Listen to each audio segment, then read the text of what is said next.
There's no question that poetry is one of the most popular and important mediums that we have.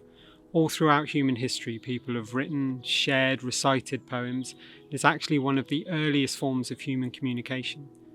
Today, poetry is more popular than it's ever been. In 2018, a study by the National Endowment for the Arts found that in the last year, nearly 12% of US adults had read a poem. That's 28 million people. But what makes poetry so important? It's a good question, and it's one that gets asked a lot. And in this video, I'm going to do my best to answer it. I think when it comes to poetry being important, we need to look at the role that poetry plays in our society. And I think that comes down to three key things. Firstly, poetry tracks the evolution of our emotions. Billy Collins called poetry the history of the human heart, and I think that's a perfect description. Military historians can tell us the dates and places of the world wars, but poets told us how it felt to be on those battlefields.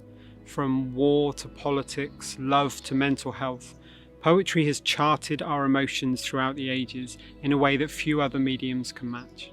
Secondly, poetry gives people a voice, particularly people who are suffering from oppression or some form of inequality.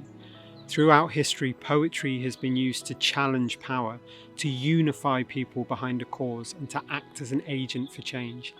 I don't think any other medium can do it in the same way that poetry can, and I think that makes it really important to us as human beings.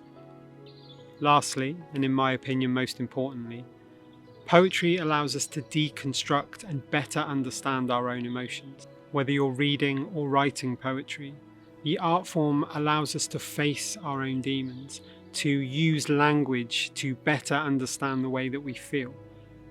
As a poet myself, I found it invaluable in addressing my own struggles with mental health, but I also know that other people connect with the work in the same way that I do when I read poems.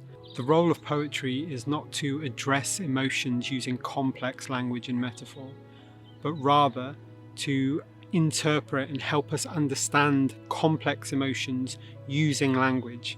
Language becomes the key through which we can unlock our own understanding. So that's why I think poetry is so important to human beings. I'd love to hear what you think. If you think I've missed something, if you disagree, let me know in the comments and we can start a discussion. If you haven't already, please do like and subscribe to the channel, and I'll see you in the next video.